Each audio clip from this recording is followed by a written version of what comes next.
class 10ৰ বহুত ষ্টুডেণ্টক মই পাইছোঁ এইসমূহ অংকত তেওঁলোকৰ প্ৰব্লেম হয় অৰ্থাৎ ভগ্নাংশৰ যোগ আৰু বিয়োগ কৰাত তেওঁলোকৰ প্ৰব্লেম হয় এইটোৰ বেসিক নিয়ম তেওঁলোকে নাজানে সেইকাৰণে ভগ্নাংশৰ যোগ বা বিয়োগ কৰিব নোৱাৰে এই ভগ্নাংশৰ যোগ বা বিয়োগ ক্লাছ 10ত মানে প্ৰায় চেপ্টাৰতে আছে প্ৰায় চেপ্টাৰতে ভগ্নাংশৰ যোগ আৰু বিয়োগৰ দৰকাৰ হয় আৰু ক্লাছ 9তটো দৰকাৰ হয় গতিকে আজিৰ এই ভিডিঅ'টোত মই তোমালোকক একেবাৰে সহজকৈ ভগ্নাংশৰ যোগ আৰু বিয়োগ কেনেকৈ কৰিব লাগে শিকাই দিম আৰু পূৰণ আৰু হৰণ কেনেকৈ কৰিব লাগে সেইটো একেবাৰে সহজ মই কৈ দিলে তোমালোকে বুজি পাবা গতিকে ভগ্নাংশ ৰিলেটেড তোমালোকৰ যদি কিবা ডাউট থাকে তুমি আজিৰ এই ভিডিঅ'টোত ক্লিয়াৰ কৰিব পাৰিবা ইয়াত হয়তো তোমালোকে দেখা পাইছা দিয়া আছে 2/5 প্লাছ 3/4 তাৰ মানে 2/5 আৰু 3/4 যোগ কৰিব লাগে মাজত যোগ কৰিব লাগে যোগ আৰু বিয়োগৰ নিয়ম প্ৰায় সেমি জাস্ট যোগ চিনটো দিব লাগে আৰু বিয়োগ চিনটো দিব লাগে মই কৰালে তোমালোকে বুজি পাবা ইয়াত যদি দেখা পাইছা 2/5 আৰু 3/4 আছে গতিকে এই ভগ্নাংশৰ যোগ কৰিবলৈ হলে তোমালোকে প্ৰথমতে লহাগু ল'ব লাগে লহাগু ল'বলৈ হলে 4 আৰু 5ৰ লহাগু ল'বা আৰু যি সংখ্যা দিয়া থাকিব তলত যেটো দিয়া থাকিব সেই দুটাৰ লহাগু ল'বা যদি তোমালোকে লহাগু ডাইৰেক্ট ওলাব পাৰা তেনেহলে তো হলেই আৰু যদি ওলাব নাজানা তেনেহলে এনেকৈ তোমালোকে ছুটি হৰণ নিয়ম পদ্ধতিত লহাগু ওলাই লবা ইয়াত দিয়া আছে 4 আৰু 5 গতিকে ইয়াক মই 2 এৰে হৰণ নিব পাৰো 2 5ত না যায় ডাইৰেক্ট নামি আহিব আৰু 4 যায় দুইবাৰ ইয়াত যদি তোমালোকে দেখা পাইছা তোমাৰ যি মৌলিক সংখ্যা আছে ওলাই গৈছে আৰু হৰণ দিব নালাগে তো এই বাহিৰত যিকেইটা সংখ্যা আছে সেইকেইটা তোমালোকে পূৰণ কৰি দিবা 2 5 গুণ 10 আৰু 10 2 গুণ কিমান 20 গতিকে 5 আৰু 4 ৰ লহাগু কিমান পালো 20 এই লহাগুটো তোমালোকে ইয়াত তলত লিখি দিবা লহাগুটো লিখি দিয়াৰ পাছত তোমালোকৰ দুটা কাম কৰিব লাগিব এক নম্বৰ হ'ল এই তলত যেটো হৰ আছে এই হৰটো এটো হৰ বুলি কয় বা তলৰ সংখ্যাটো দি তোমালোকে এই লহাগুটোক প্ৰথমতে কি কৰিব লাগিব হৰণ কৰিব লাগিব ইয়াত হয়তো তোমালোকে দেখা পাইছা 5 আছে আৰু ইয়াত লহাগুটো আছে 20 গতিকে 5 দি তুমি 20ক হৰণ কৰা কেইবাৰ যাব 4 বাৰ 5 দি 20ক হৰণ কৰিলে কেইবাৰ যায় 4 বাৰ যায় কাৰণ 5 4 গুণ 20 আৰু সেই 4টো এটুকেটো হৰণ কৰাৰ পাছত এটা মান তুমি পাইছা নিশ্চয় মানটো হ'ল 4 কাৰণ 5 দি তুমি 20ক হৰণ কৰাৰ পাছত এটা মান পাইছা মানটো কিমান 4 এই মানটো আকৌ সেই ওপৰটোৰ লগত পূৰণ কৰিব লাগিব ওপৰত যেটো লব আছে হেটো লগত পূৰণ কৰিব লাগিব এইটোৰ লগত তুমি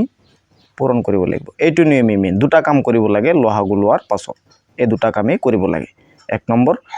হৰটো দি লহাগু কি কৰিব লাগে হৰণ তাৰ পাছত যেটো মান পোৱা যায় সেই মানটো ওপৰটোৰ লগত পূৰণ কৰিব লাগে এতিয়া তোমালোকে চোৱা মই কিমান পাইছো 5 দি 20ক হৰণ কৰাৰ পাছত কিমান পাইছো 4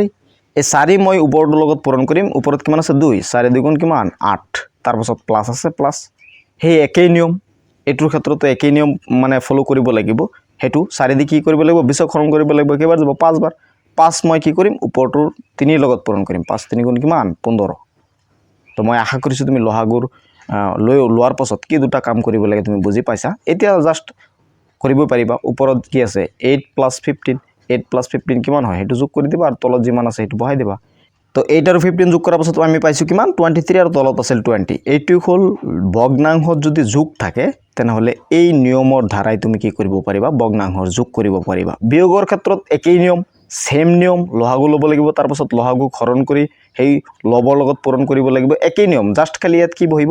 বিয়োগ চিনটো বহিব ইয়াত কি বহিব যোগ আছে নহয় ইয়াত বহিব বিয়োগ নিয়ম একেই সেম নিয়ম গতিকে এই নিয়মটো যদি তুমি জানা তেনেহলে ভগ্নাংশত থকা যিকোনো সংখ্যাই তুমি যোগ আৰু বিয়োগ কৰিব পাৰিবা আৰু লহাগু লোৱাৰ নিয়মটো মই ইয়াত দেখুৱাই দিছো লহাগু লৈ পেলাই তোমালোকে কেনেকৈ কৰিব লাগিব লহাগু যদি ডাইৰেক্ট তোমালোকে ওলাব পাৰা তেনেহলে তো ভাল কথা বেলেগ পদ্ধতিও আছে যিকোনো পদ্ধতি ব্যৱহাৰ কৰি তুমি লহাগু ওলাব পাৰা মুখস্থ জানিলেও যেনেকৈ মই জানো যে 5 আৰু 4 লহাগু 20 হ'ব মই 20 বহাই দিছো তোমালোকে কৰিলেও 20 ওলাব গতিকে এই পদ্ধতি অনুসৰি বা এই পদ্ধতি অৱলম্বন কৰি তুমি ভগ্নাংশৰ যোগ আৰু বিয়োগ কৰিব পাৰিবা একেবাৰে সহজ পদ্ধতিত ক্লাছ 9 আৰু 10 দুইটা ক্লাছৰে ভগ্নাংশৰ যোগ আৰু বিয়োগ কৰা একেবাৰে অত্যন্ত প্ৰয়োজন এইটো অংক তোমালোকৰ লাগিবই যিকোনো চেপ্টাৰতে যোৱা প্ৰায় চেপ্টাৰতে ভগ্নাংশৰ যোগ আৰু বিয়োগ তোমালোকে পাবা গতিকে বেসিক নিয়মটো তোমালোকে নাজানিলে ভগ্নাংশৰ যোগ আৰু বিয়োগ কৰিব নোৱাৰিবা আশা কৰিছো তুমি বুজি পাইছা এতিয়া পূৰণ কেনেকৈ কৰিব লাগে পূৰণ একেবাৰে সহজ সাপোজ এনেকুৱা এটা সংখ্যা আছে 2/4 আছে আৰু পূৰণ আছে মাজত আৰু ইয়াত আছে 8/16 ধৰি পূৰণ কৰাটো একেবাৰে সহজ ভগ্নাংশ পূৰণ কৰা একেবাৰে সহজ এনেকুৱা যদি থাকে তেনেহলে কাটাকাটি জানি কেটো চাবা তোমালোকে 4 দি 8ত কেইবাৰ গৈ আছে 2 বাৰ আৰু ইয়াত তোমালোকে হয়তো দেখা পাইছা 2 দি 16ত কেইবাৰ গৈ আছে 8 বাৰ আৰু আকৌ গৈ আছে 2 দি 8ত কেইবাৰ গৈ আছে 4 বাৰ आंसर কিমান ওলাল 4 ভগ্নাংশৰ পূৰণ কৰা একেবাৰে সহজ কাটাকাটি গলে কাটাকাটি কৰিবা আৰু যদি কাটাকাটি না যায় ইয়াত হয়তো আৰু এটা দেখা পাইছা তোমালোকে ইয়াত আছে 2/3 আৰু এটা আছে ইয়াত 1/4 ধৰি লোৱা ইয়াত 1/3 তেনেহ'লে ইয়াতো কাটাকাটি নাযায় কাটাকাটি নগ'লে তুমি কি কৰিবা জাষ্ট ওপৰটোৰ লগত ওপৰটো পূৰণ কৰি দিবা 2 গুণ কিমান 2 আৰু তলত আছে কিমান 3 3 গুণ কিমান 9 যদি কাটাকাটি নাযায় তেনেহ'লে ওপৰটোৰ লগত ওপৰটো পূৰণ কৰি দিবা আৰু তলৰটোৰ লগত তলৰটো পূৰণ কৰি দিবা আৰু যদি কাটাকাটি যায় তেনেহ'লে এনেকৈ কাটাকাটি কৰি এনচাৰটো ওলাই দিবা এইটো হ'ল পূৰণ কৰাৰ নিয়ম আৰু হৰণ কৰাৰ নিয়মটো এনেকুৱাই জাষ্ট উল্টাই দিব লাগে মই ইয়াত হয়তো তোমালোকে দেখা পাইছা 2/3 লিখিছোঁ এই অংকটো কৰোঁ হৰণ পদ্ধতিত আৰু ইয়াত লিখিছোঁ 1/3 এইটো যদি তোমাক হৰণ কৰিব লাগে ইয়াত হৰণ চিন আছে সাপোজ ধৰি লওঁ হৰণ আছে হৰণ কৰিব লাগে মই ধুনীয়াকৈ পাতিছোঁ চোৱা তোমালোকে ইয়াত আছে 2/3 আৰু ইয়াত আছে হৰণ 1/3 যদি ভগ্নাংশৰ হৰণ কৰিব লাগে তেনেহ'লে যিকোনো এটা উল্টাই দিলেই হ'ল মই যদি প্ৰথমটো উল্টাই দিওঁ তেনেহ'লে 3/2 হৈ যাব আৰু মাজত পূৰণ দিব লাগিব উল্টাই দিয়াৰ পাছত মাজত কি দিব লাগে পূৰণ আৰু সেই লাষ্টত যেটো থাকিব সেইটো সেম ৰাখিবা ৰখাৰ পাছত তোমালোকে এতিয়া পূৰণ কৰি দিবা এতিয়াতো পূৰণ আহি গ'ল পূৰণ কৰাটো জানাই আগতে শিকিছা গতিকে 3 গুণ 3 2 3 গুণ কিমান 6 এতিয়া কাটাকাটি গৈ আছে না নাই গৈ আছে 3 দি 3 একবাৰ 6 দুইবাৰ ইয়াৰ আনসাৰ হ'ব 1/2 এনেকৈ কৰিব লাগে হৰণ ভগ্নাংশৰ পূৰণ আৰু ভগ্নাংশৰ হৰণ প্ৰায় সহজেই কিন্তু ভগ্নাংশৰ যোগ আৰু বিয়োগ কৰাত বহুত ষ্টুডেণ্টৰ প্ৰব্লেম হয় যোগটো কেনেকৈ কৰিব লাগে মই আজিৰ এই ভিডিঅ'ত তোমালোকক দেখুৱাই দিছোঁ লগতে পূৰণ আৰু হৰণো কেনেকৈ কৰিব লাগে এইখিনি দেখুৱাই দিছোঁ এনেকুৱা ধৰণৰ বেসিক কনসেপ্ট যদি তোমাৰ ক্লিয়াৰ থাকে তেনেহ'লে ম্যাথছ কৰাত তোমাৰ কাৰণে একেবাৰে সহজ হৈ যাব